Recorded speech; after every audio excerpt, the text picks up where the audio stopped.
Ibu-ibu yang Tuhan kasihi, Shalom. Sore hari ini kita bersama-sama akan kembali mendengar dan merenungkan firman Tuhan. Dan sore hari ini saudara, khususnya kaum perempuan GKP Jemaat Sadang, saya ingin mengajak kita untuk mendengarkan kesaksian firman Tuhan sebagaimana panduan bahan renungan kaum perempuan Sarma pada minggu ketiga bulan Mei. Dan untuk itu saya mengajak kita sebelum bersama mendengar dan merenungkan bagian ini untuk kita tundukkan kepala dan kita berdoa memohon pimpinan Roh Kudus. Mari ibu-ibu kita berdoa.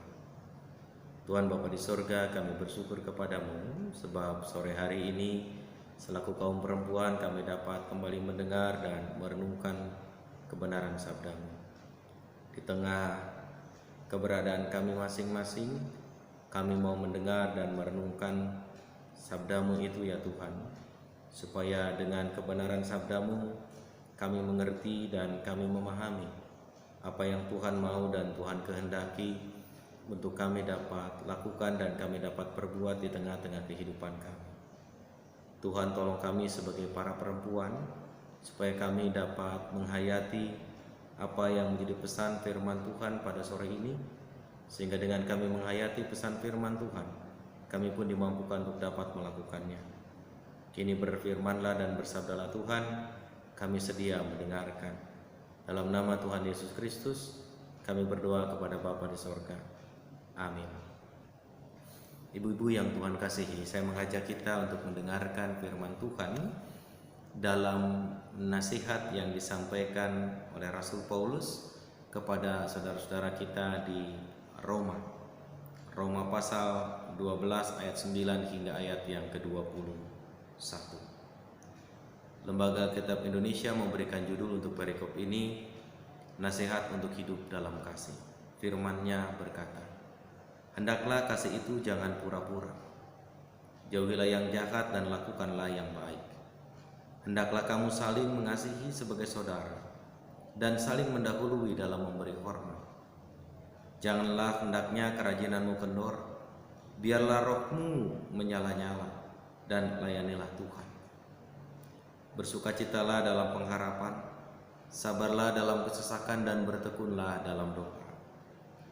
Bantulah dalam kekurangan orang-orang kudus dan usahakanlah dirimu untuk selalu memberikan tumpangan. Berkatilah siapa yang menganiaya kamu, berkatilah dan jangan mengutuk. Bersukacitalah dengan orang yang bersukacita, dan menangislah dengan orang yang menangis. Hendaklah kamu sehati sepikir dalam hidupmu bersama. Janganlah kamu memikirkan perkara-perkara yang tinggi, tetapi arahkanlah dirimu kepada perkara-perkara yang sederhana. Janganlah menganggap dirimu pandai. Janganlah membalas kejahatan dengan kejahatan. Lakukanlah apa yang baik bagi semua orang. Sedapat-dapatnya, kalau hal itu bergantung padamu, hiduplah dalam perdamaian dengan semua orang. Saudara-saudaraku yang kekasih, janganlah kamu sendiri menuntut pembalasan, tetapi berilah tempat kepada murka Allah, sebab ada tertulis, pembalasan itu adalah hakku, akulah yang akan menuntut pembalasan, firman Tuhan. Tetapi jika seterumu lapar, berilah dia makan. Jika ia haus, berilah dia minum. Dengan berbuat demikian, kamu menumpukan bara api di atas kepalanya. Janganlah kamu kalah terhadap kejahatan, tetapi kalahkanlah kejahatan dengan kebaikan. Demikian ibu-ibu yang Tuhan kasihi, firman Tuhan yang kita dengar pada kesempatan sore hari ini. Maka berbahagialah kita yang mendengarkannya, memelihara serta melakukan firman Tuhan di dalam hidup kita dari hari ke hari. Terpujilah nama Tuhan. Ibu-ibu yang Tuhan kasihi, kita mengenal istilah ringkih. Dalam bahasa Indonesia dan dalam Kamus Besar Bahasa Indonesia, ringkih itu diartikan lemah. Ringkih itu diartikan gampang atau rapuh.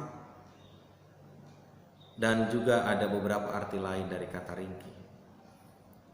Saya mau menggarisbawahi kata ringkih ini untuk kemudian kita mengingatkan diri kita Sebagai manusia kita adalah makhluk yang ringkih. Sebagai manusia kita adalah makhluk yang lemah. Sebagai manusia kita adalah makhluk yang terbatas. Namun bukan berarti karena kita ringkih, karena kita lemah, karena kita terbatas, lalu Tuhan membiarkan kita tetap terus berada dalam keterbatasan. Bukan berarti karena sebagai manusia kita ringkih, lalu Tuhan membiarkan kita menjadi manusia yang terus-terusan hanya berkutat dengan diri kita. Khususnya adalah memikirkan kelemahan kita, memikirkan kerapuhan kita, mungkin juga memikirkan hal-hal yang menjadi bagian yang membuat kita tidak berdaya. Justru firman Tuhan hari ini, saudara yang Tuhan kasihi, ingin mengajak kepada kita, ingin menolong kita bahwa di tengah keringkihan itu ada hal yang tetap harus menjadi bagian dari peran dan tanggung jawab kita. Ada peran yang tidak boleh kita lupakan sekalipun kita dalam manusia dikenal sebagai makhluk yang ringkih. Sekalipun sebagai manusia kita dikenal sebagai makhluk yang tidak berdaya. Maka bukan berarti kita menjadi orang yang harus diliputi dengan ketakutan. Kita tidak boleh terjebak pada fobia karena keringkihan itu sendiri. Akhir-akhir ini saudara-saudara, kita pun diingatkan soal keringkihan kita dengan sebuah statement, di rumah lebih baik. Di rumah saja, biar kami yang di sini. Statement itu ingin mengajak kepada kita, siapapun kita, apakah kita masih berusia muda, atau kita sudah berusia tua, atau kita masih remaja, kita adalah makhluk yang ringkih. Di luar sana, di negeri kita, sedang bertebaran yang namanya virus corona. Bahkan di negeri kita menjadi bagian yang sudah dikategorikan sebagai pandemi yang begitu luar biasa, yang begitu masif. Hari ini saja, bahkan hari kemarin, kita mendengar dari juru bicara penanganan gugus tugas atau gugus tugas penanganan COVID-19 di negeri kita, pasien positif sudah menembus angka 20.000. Statement di rumah saja, di rumah lebih baik, di rumah lebih aman, mau mengingatkan kita adalah makhluk yang ringkih. Yang tentu saja dengan keringkihan itu kita diingatkan untuk selalu melakukan dan bertindak di tengah kehidupan kita dengan arif dan dengan bijaksana. Bahkan saudara-saudaraku yang Tuhan kasihi, oleh karena kita diingatkan sebagai makhluk yang ringkih, maka kita pun juga diingatkan untuk dapat memenuhi dan memperhatikan protokol-protokol kesehatan yang dapat mendukung kondisi kesehatan kita. Sebagai pribadi kita ringkih, namun juga sebagai manusia yang ada dalam sebuah komunitas, sebagai manusia yang terhimpun dalam sebuah persekutuan, sebagai manusia yang tinggal dalam sebuah tatanan masyarakat,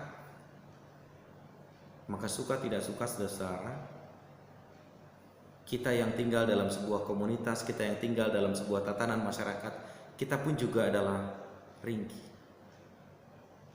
Persekutuan kita pun juga adalah ringkih. Ringkih oleh karena di dalamnya ada banyak perbedaan. Ringkih oleh karena di dalamnya juga ada banyak latar belakang. Ringkih oleh karena di dalamnya juga ada banyak orang yang punya ide dan punya gagasan.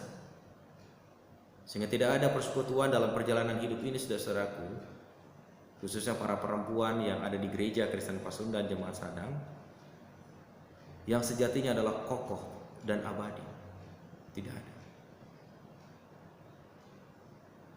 Setiap persekutuan, mau persekutuan perempuan ataupun persekutuan apapun kategorinya, ketika di dalamnya hadir orang-orang, hadir pribadi-pribadi yang datang dari berbagai latar belakang, dari berbagai strata sosial, maka disitulah keringkihan itu terjadi. Disitulah keringkihan itu menjadi bagian yang tidak dapat dihindari. Perbedaan status sosial, latar belakang budaya suku, latar belakang kedaerahan, dan latar belakang lainnya dapat menjadi sebuah proses yang justru di satu sisi bisa menguatkan kita, tapi di sisi yang lain hal itu bisa membuat kita berada dalam situasi yang ringkih. Tak terkecuali saudara-saudara di Roma yang disapa oleh Paulus dalam suratnya pada kesempatan sore ini. Paulus menangkap betul bahwa kehidupan saudara-saudara di Roma dalam persekutuan jemaat Tuhan di sana berada dalam titik keringkihan itu sendiri. Bahkan titik keringkihan itu nyata betul ketika dua kelompok yang ada di tengah-tengah kehidupan jemaat mulai mengedepankan keunggulan, mulai mengedepankan favoritisme, mulai mengedepankan keakuan, mulai mengedepankan kehebatan masing-masing. Titik itu sudah menjadi sebuah titik yang dapat menghadirkan keringkihan. Titik itu sudah menjadi titik di mana keringkihan sudah mulai merasuki kehidupan saudara-saudara di Roma. Dan dalam kondisi itulah saudara-saudara, Paulus hadir menyapa jemaat di Roma. Paulus hadir berkirim surat kepada saudara di Roma untuk menasihati mereka agar mereka berhati-hati, agar mereka waspada dengan keberadaan mereka sendiri ketika mereka mulai mengagungkan kelompok tertentu, meninggikan dan favorit terhadap latar belakang tertentu. Ini Paulus nasihati supaya hal ini tidak menjadi bagian yang terus mencuat lebih tinggi. Karena kalau ini menjadi bagian yang terus mencuat lebih tinggi, maka bukan hanya keringkihan yang bisa terjadi dan kemudian menjalar kemana-mana, tapi bisa jadi adalah sebuah perpecahan, kerapuhan, kelemahan dapat menjadi bibit hadirnya kehancuran itu sendiri. Dan bibit dari kerapuhan, kelemahan dalam sebuah persekutuan bukan sekedar pengetahuan, tapi keakuan kita, ego kita, keinginan kita untuk diakui dan dihormati bisa menjadi bibit yang menghadirkan keringkihan dan pada akhirnya menghancurkan persekutuan itu sendiri. Oleh karena itu, saya ingin mengajak para perempuan yang ada di tengah-tengah persekutuan GKP Jemaat Sada untuk memperhatikan nasihat Rasul Paulus. Pertama, tegas Paulus menyampaikan melalui bagian yang kita baca ayat yang ke-9. Paulus menyampaikan pesan itu bukan hanya kepada saudara-saudara di Roma, tetapi juga kepada kita, ibu-ibu yang Tuhan kasih. Hendaklah kasih itu jangan pura-pura. Paulus memulai, jangan pernah ada kepura-puraan di antara kita. Jika kita ingin mengikis keringkihan untuk melahirkan kekuatan, untuk melahirkan energi yang mampu menopang dan menggerakkan seluruh sendi kehidupan pribadi dan persekutuan menjadi sebuah karya yang indah, maka kita harus mulai dengan ketulusan dan bukan kepura-puraan. Jangan di depan kita bersikap baik, jangan di depan kita tunjukkan senyum yang indah, tapi di belakang kita justru menelanjangi saudara kita sendiri. Di belakang kita justru menguliti saudara kita sendiri. Karena itu, jangan ada kepura-puraan di antara kita, satu dengan yang lain. Apapun latar belakangnya, hindarkanlah kepura-puraan. Karena jika kasih dijalani dengan kepura-puraan, tidak akan pernah ada nilai yang dapat dihasilkan. Yang kedua, para perempuan yang Tuhan kasihi, yang ada di tengah-tengah persekutuan Jemaat Sada, kita diingatkan kembali untuk saling mengasihi satu sama lain. Dan dengan kita saling mengasihi, maka kita dipanggil untuk mewujudkannya dengan semangat dan bukan dengan kendor. Seperti kita tengah menaikkan layang-layang, dan saat layang-layang itu sudah terbang tinggi, maka benangnya tidak akan pernah kendor. Layang-layang itu akan terus terbang tinggi ketika benangnya tidak kendor. Tapi sedikit saja benangnya kita kendorkan, layang-layang itu akan terbang melayang dan dia tidak berada pada tempat yang kita inginkan. Demikian pula kasih kita. Ketika kita diminta untuk tidak pura-pura, maka yang kedua, kita juga diminta untuk tidak menjadi kendor dalam mengasihi. Dalam menyampaikan hal-hal yang baik, kita diminta untuk tidak kendor. Terlebih dalam melayani Tuhan. Kadang kerapuhan, keringkihan bisa membuat seseorang, bisa membuat perempuan yang ada di jemaat mundur dari pelayanan. Tetapi hari ini, jangan karena kita memandang diri kita ringkih, lalu kita mau mundur dari pelayanan. Lalu kita mengendorkan semangat pelayanan kita. Kita sadar betul kita ringkih, tapi semangat pelayanan harus menjadi bagian yang kita wujudkan dan kita nyatakan di tengah-tengah persekutuan yang kita jalani. Karena kita percaya Allah tidak membiarkan keringkihan kita tetap menjadi ringkih, tapi Allah akan merekatkan keringkihan kita menjadi sesuatu yang kuat untuk kemudian bisa terus melayani dengan penuh semangat. Dan yang ketiga, ini yang mungkin susah-susah gampang kita lakukan. Dan ini juga yang menjadi nasihat Paulus untuk saudara-saudara di rumah. Jangan oleh karena keringkihan kita, oleh karena kelemahan dan keterbatasan kita, lalu kita berhenti melayani dan berhenti untuk memberkati.